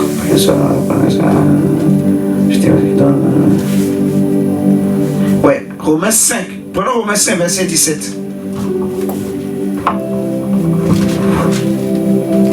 Romains 5, 17 nous dit ceci. Si par l'offense d'un seul, la mort a régné par lui seul, à plus forte raison, ceux qui reçoivent quoi? L'abondance de la grâce. À plus forte raison, ceux qui reçoivent l'abondance de la grâce et du don de la justice régneront-ils dans la vie par Jésus-Christ le seul. Donc, ce que nous recevons, c'est quoi? L'abondance de la grâce et le don de la justice. Le don de la justice. Le don de la grâce. Paul va dire aux Romains que si vous marchez, aux Galates plutôt, si vous marchez selon la chair, si vous pratiquez les œuvres de la chair, vous mourrez. Amen. si vous attachez aux œuvres, si vous pensez que par les œuvres que vous serez justifiés, que vous allez recevoir les choses de Dieu, vous allez être déçus. Mais si vous marchez par l'esprit, ce qui veut dire que si vous marchez par la foi, alléluia, alors vous serez sauvés. Les choses de Dieu, c'est des dons gratuits. Amen. Et quand tu pries, crois à ce qui est écrit. La Bible dit que lorsque vous demandez, Jésus a dit, celui qui demande, il reçoit. Donc comment nous demandons? Mais nous ne croyons pas que nous avons reçu. Est-ce que vous êtes là ce matin? Amen. Puisque si nous continuons à demander la même chose, ça veut dire que nous ne croyons pas que nous l'avons reçu. Est-ce que tu es d'accord?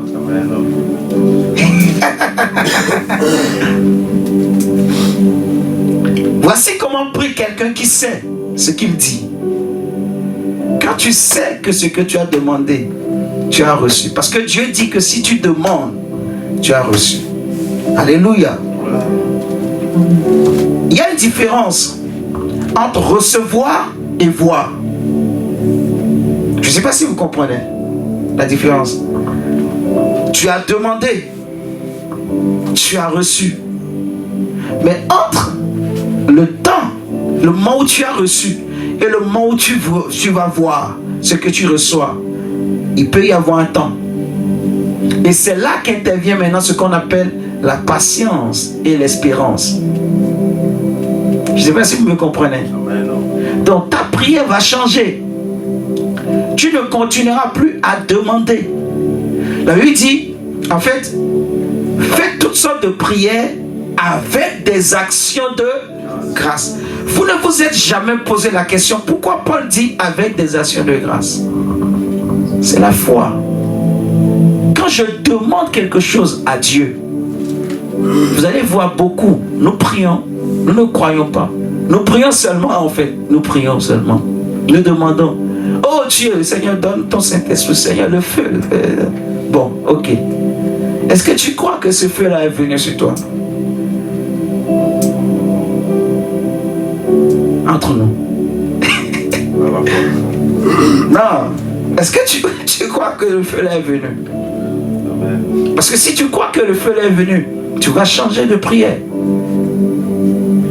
Tu vas changer de prière. Tu vas dire, Seigneur, je te remercie pour le feu que tu m'as donné. Quand tu es dans la présence de Dieu, en fait, je donne un exemple très simple. Jésus, devant le tombeau de Lazare, il n'a pas dit, Père, je te prie, donne-moi la puissance de ressusciter Lazare. Il a dit quoi? Dans Jean 11, Père, je te glorifie de ce que tu m'as déjà exaucé. Waouh! Amen. On dirait que tu vois, hein? Tu m'as déjà exaucé. Donc dans son cœur, il sait que le Père est avec lui. Et que le Père ne peut rien lui refuser. Et que tout ce qu'il demande au Père, comme un bon Père, comme lui-même nous a donné les hommes, si vous, des méchants pères, vous savez donner de bonnes choses, à combien plus forte raison le vrai Père, qui est le seul qui est bon, ne donnera-t-il pas le Saint-Esprit à ceux qui le lui demandent? Amen. Donc combien de fois allons-nous demander le Saint-Esprit? Ça fait combien d'années nous sommes en Christ, mais nous continuons à demander le Saint-Esprit? Vous voyez comment le diable se joue de nous? Comment la chair nous manipule? Est-ce que je suis en train de révolter quelqu'un? Je ne sais pas si vous êtes en train de comprendre. Amen. En fait, si tu crois que Dieu est en toi, je donne un exemple. Jésus dit, Père, je te remercie, je te rends gloire de ce que tu m'as déjà exaucé. Il dit même, je ne prie pas à cause de moi, mais je prie même pour eux. C'est à cause d'eux que je parle. Sinon, si ce n'était que moi seul, Je n'allais même rien dire. Je viens seulement, je dis, Lazare sort. Il dit, Père, je ne prie pas à cause de moi, mais c'est à cause de eux que je prie, afin qu'ils aient la foi. C'est la prière de quelqu'un qui a la foi. Je ne sais pas si vous me comprenez. La foi. La foi, c'est la fin de la loi. Les œuvres, c'est la loi. C'est la loi qui dit que celui qui obéira, je ne sais pas si vous comprenez, celui qui pratiquera. Que dit la justice de la loi? Selon Romains 10. Vous connaissez ce texte ou pas? Que dit la justice de la loi? La justice de la loi. Est-ce que c'est parce que tu obéis bien à la parole de Dieu que tu es juste devant Dieu? Non. Est-ce que tu penses sincèrement que par tes propres efforts, toi, tu peux obéir à la parole de Dieu? Non. Entre nous. Je ne sais pas si vous me comprenez. Non. Donc, ce n'est pas par ma force que j'obéis. C'est la grâce, c'est le don. Je ne sais pas si vous comprenez. Et cette force pour obéir à la parole, je la reçois par mon esprit. L'esprit, l'esprit, l'esprit, l'esprit. C'est quoi l'esprit? C'est quoi ton esprit? C'est ta conscience, ton intuition et ta communion. Donc, à la place des émotions, mets la conscience. À la place comment je vais dire? Non, à la place de la volonté de notre chair, mets la conscience. À la place des émotions, mets l'intuition. Vous me comprenez? À la place de l'intelligence, mets la communion. Vous voyez? Donc, il faut marcher en étant conscient de ton esprit. Là où l'émotion veut que tu réagis, la Bible dit que la colère de l'homme n'accomplit pas la volonté de Dieu. Pourquoi? Parce que la colère de l'homme, c'est la chair. Elle va te pousser à faire des choses. Mais après, tu vas regretter. N'est-ce pas? Vous voyez ce que je dis? Ça, c'est la chair. Mais quand tu écoutes ta conscience, ton intuition, vous voyez? J'ai dit, à la place de la volonté, tu mets la conscience. À la place de l'émotion, tu écoutes ton intuition. C'est une voix intérieure. Elle ne parle pas fortement. En fait, l'intuition, elle est intuitive. Elle est intérieure. Donc, je disais dernièrement que chez certaines personnes, elle est plus développée. Vous voyez? Chez d'autres, c'est la conscience qui est développée. Chez d'autres, c'est la communion. Donc, c'est à moi d'être conscient, de comprendre c'est quoi mon esprit. Et en fait, je me focalise sur ça. Je réalise que je ne peux rien par moi-même. Il n'y a rien de bon en moi. Le seul endroit qui est bon en moi, c'est mon esprit. Vous comprenez? C'est mon esprit. Donc c'est de mon esprit que les bonnes choses vont descendre et affecter et mon âme et mon corps et les membres de mon corps. Alléluia. La foi. La foi. Jésus dit, tu m'as exaucé déjà. Donc je prie, je demande des choses à Dieu. Non pas parce que, en fait, je ne crois pas, mais je crois. C'est pour cela que je demande.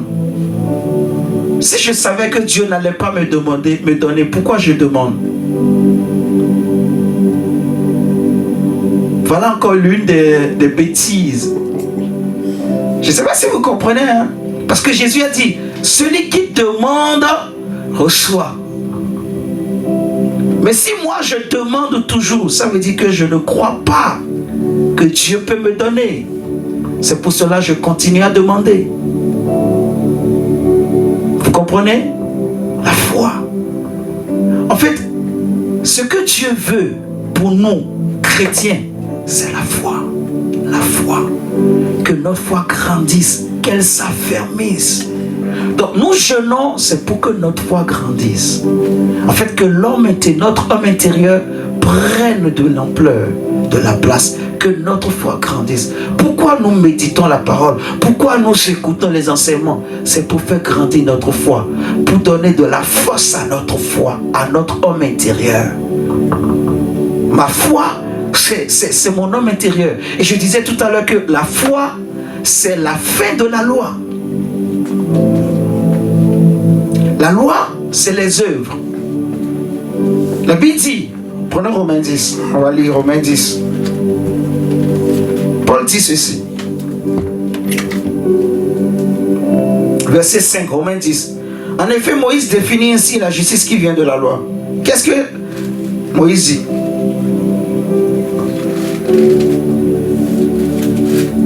L'homme qui mettra ces choses en pratique vivra par elle. Ça veut dire quoi?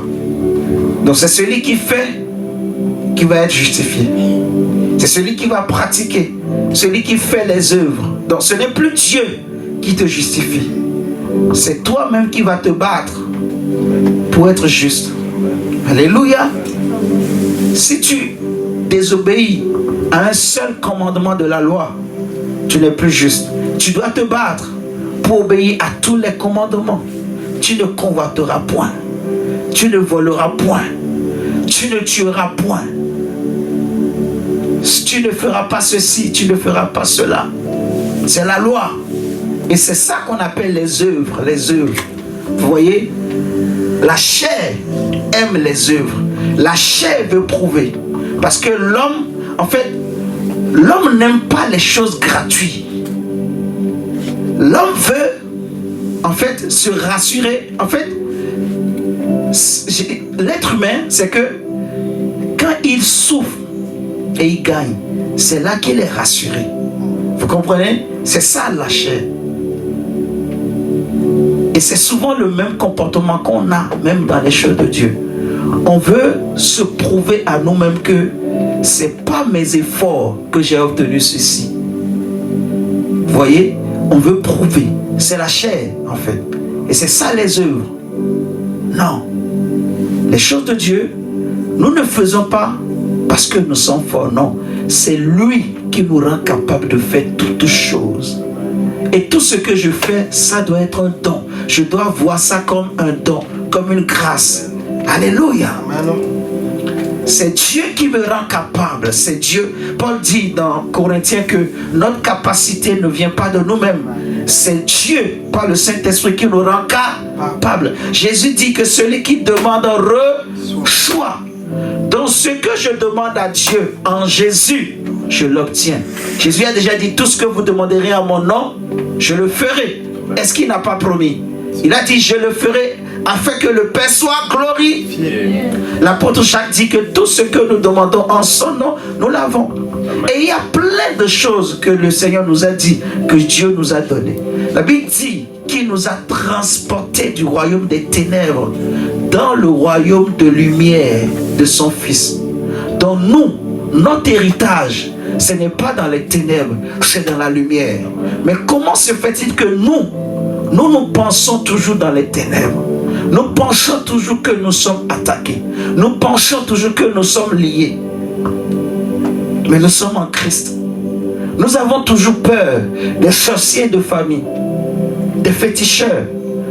Quand nous voyons des créatures bizarres dans les rêves, notre cœur bat quand on se réveille le matin.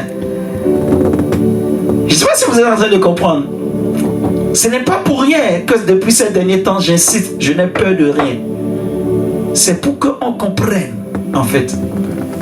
Vous savez, la Bible dira dans Romains que, dans Hébreux 2, que plus l'enfant participe à la chair et au sang, lui-même il y a participé. Hébreux 2 à partir du verset 14.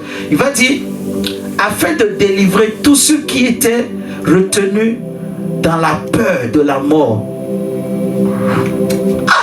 Lisons d'abord ce texte et nous allons prendre Hébreux 2. Vous allez voir.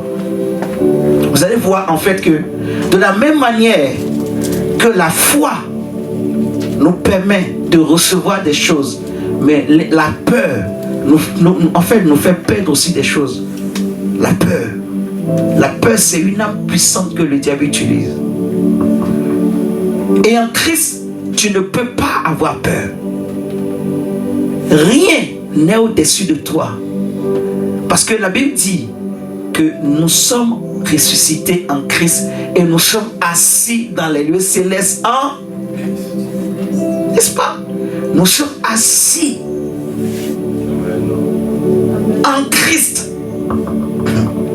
En Christ, nous sommes assis en Christ dans les lieux célestes. Donc tu es assis dans les lieux célestes. Je suis assis dans les lieux célestes. Sincèrement entre nous.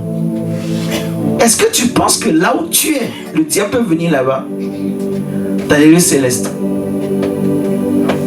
Est-ce que tu penses que le diable peut aller dans la présence de Dieu?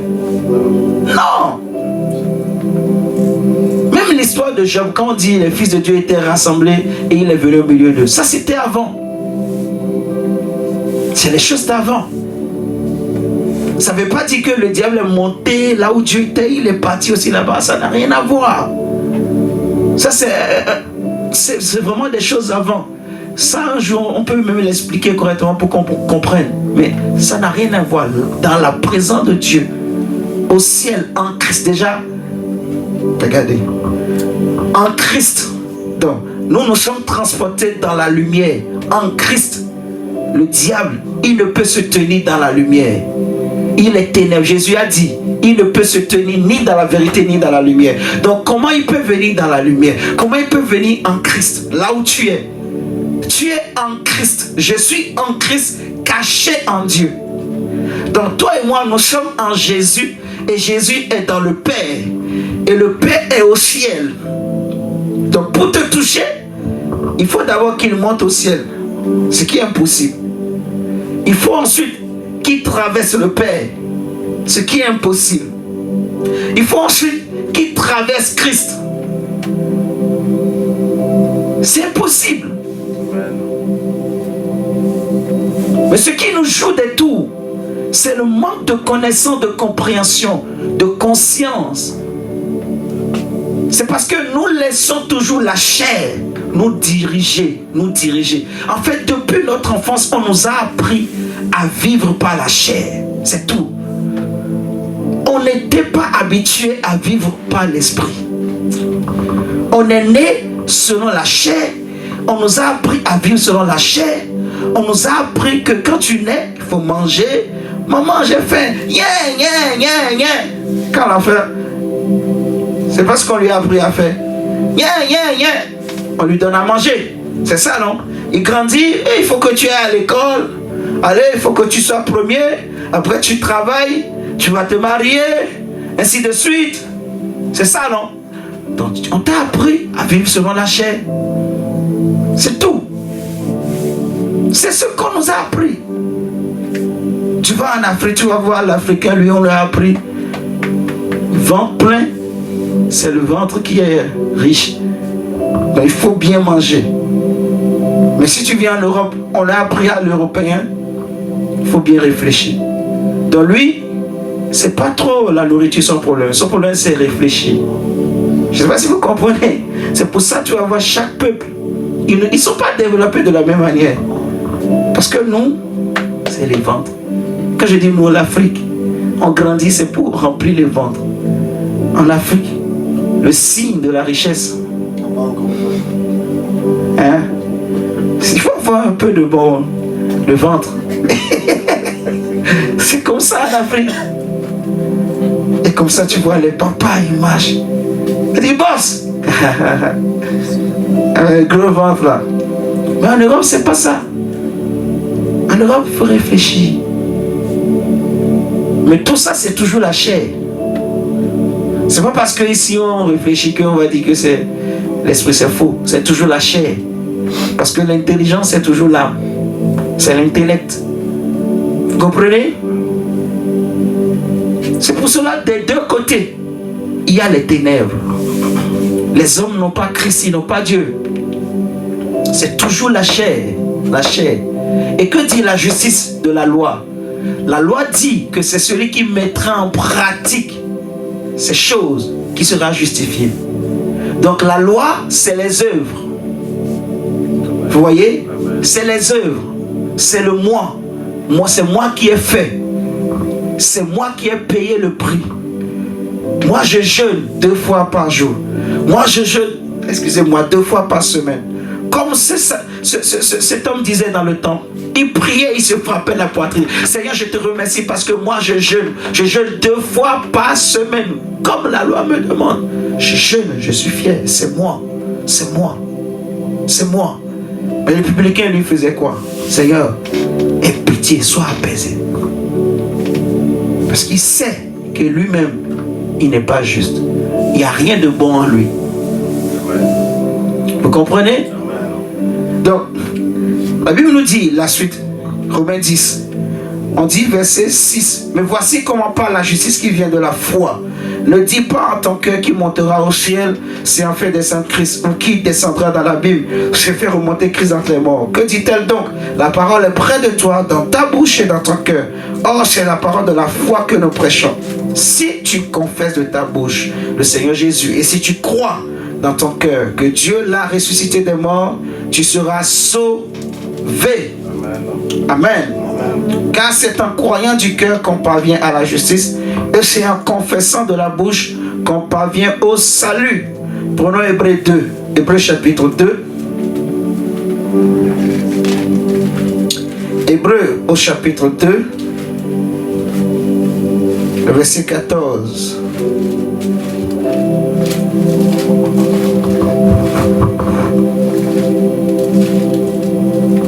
Hébreux chapitre 2, verset 14. Ainsi donc, puisque les enfants participent au sang et à la chair, il y a également participé lui-même, afin que par la mort, il anéantit qui? Celui qui a la puissance de la mort, c'est-à-dire le diable, et qu'il délivra tous ceux qui, par quoi? Par crainte de la mort. Ici, le mot crainte, là, c'est quoi? C'est la peur. Par peur de la mort, ils étaient toute leur vie retenus comment? Dans la servitude. Donc, la peur amène les hommes dans la servitude. Vous voyez? Tu ne peux pas être chrétien, tu ne peux pas être en Christ et tu as peur. Si tu as peur, tu vas vivre dans la servitude. Et je sais de quoi je parle. Frère, je vous dis la vérité, je sais de quoi je parle. La peur, ça peut ouvrir même des portes où un esprit peut rentrer. Vous comprenez ce que je dis? Donc tu ne peux pas avoir peur, n'aie pas peur. N'aie pas peur des flèches qui volent la nuit, ni le jour, ni la nuit, ni dans le sommeil. N'aie peur de rien. Et pourquoi tu ne dois pas avoir peur? Parce que Christ est en toi. Amen. Alléluia.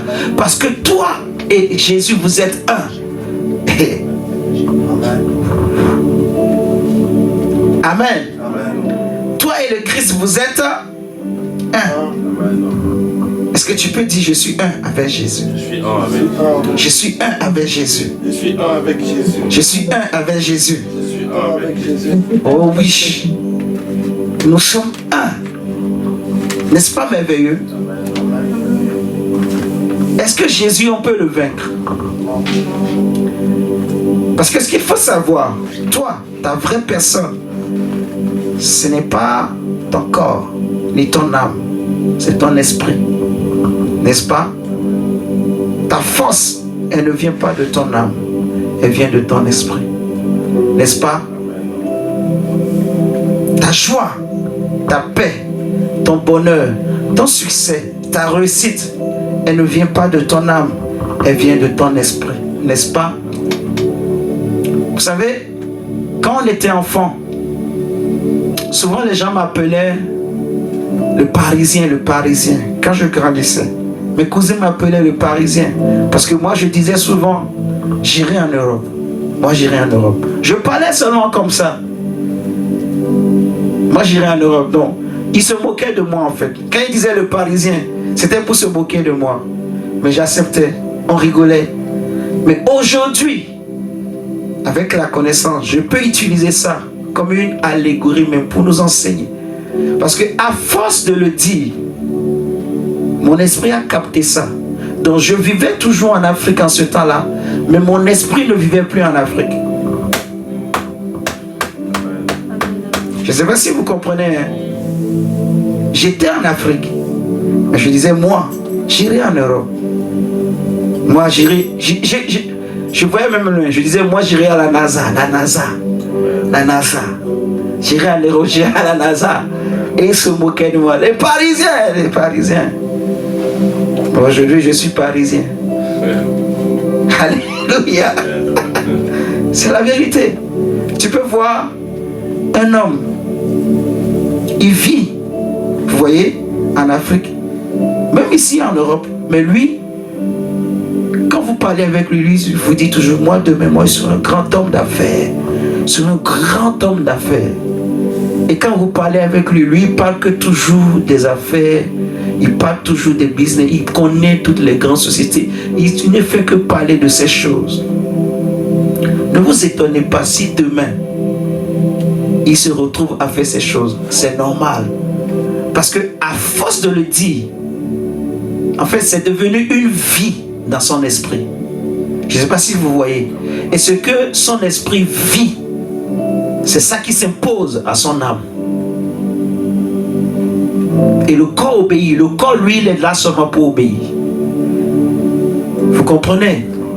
Donc, d'où l'importance de comprendre c'est quoi son esprit et de croire en ce que Dieu a dit de nous. Ton vieil homme est mort, mon vieil homme est mort. Nous sommes scellés du Saint-Esprit. Est-ce que tu sais que tu as le Saint-Esprit? Est-ce que tu le crois ce soir? Amen. Tu as le Saint-Esprit. Et ce n'est pas parce que tu es sans péché que Dieu t'a donné le Saint-Esprit. Non. Amen. Ce n'est pas parce que tu n'as jamais convoité que Dieu t'a donné le Saint-Esprit. Non. Vous voyez ce que je dis? Amen. Non. Et si tu comprends, tu réalises que tu as le Saint-Esprit, tu vas voir. Il y a des péchés, tu ne feras plus. Parce que tu as une autre conscience. Tu vas recevoir une force pour résister à certaines choses qui dominaient sur toi avant. Amen. Alléluia. C'est comme je crois que c'était mercredi, quand on priait. Moi je me rappelle bien. Je m'étais juste connecté, j'ai commencé par prier. Mais avec cette connaissance que j'avais, je remerciais le Seigneur pour tous ses bienfaits, toutes ces choses. Et pauvre, quelque chose est descendu sur moi. Je ne pouvais plus me maîtriser. Mais j'étais bien. Quand ça vient, quand sa fraîcheur vient comme ça. Et je pouvais entendre clairement cette voix dans mon esprit qui disait que je veillerai sur cette œuvre. Je prendrai soin de cette œuvre. Amen. Vous voyez? Amen. C'est là même que le Seigneur Attendez. Je crois que j'avais noté ça là. C'est là que je disais en fait que, regardez, nous ne savions pas apprécier.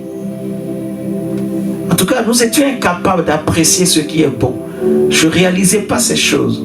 Je lisais dans Éphésiens 2, le verset 10, Paul dira que nous sommes l'ouvrage de Dieu, ayant été prédestinés en Christ pour accomplir les bonnes œuvres que Dieu a préparées pour nous. Donc, même pour faire de bonnes choses. En fait, ce qu'il faut se dire que toutes les bonnes choses qu'on faisait par nos propres moyens nous-mêmes, ce n'est pas bon. Même pour nos enfants, même pour nos femmes et nos maris, tout ce que nous pensons, le monde nous dit ça c'est bien, nous-mêmes nous pensons c'est bien. Est-ce que tu as consulté Dieu et c'est lui qui t'a dit vraiment que ça c'est bien? Je ne sais pas si vous comprenez. Paul dit que les vraies bonnes choses là, c'est Dieu lui-même qui nous a préparés. Parce que Jésus dit c'est lui seul qui est bon. Donc Dieu nous les a préparés pour que nous les pratiquions. Donc je sais dans mon cœur, enfin je sais dans mon esprit, Dieu a préparé pour moi de bonnes choses pour que je pratique. Et je remercie le Seigneur. Je priais. Il y a beaucoup de choses comme ça que le Seigneur... Donc pendant que je prie, tu rends grâce à Dieu, tu réalises, en fait tu proclames, tu confesses les choses. Au fur et à mesure que tu comprends, tu réalises, donc l'esprit en toi est dans la joie. Il est excité, si on peut utiliser le mot comme ça. Christ en toi prend de la place dans ton esprit. Ton esprit et ton âme se taisent. Ton esprit prend de la place et ton âme se taise.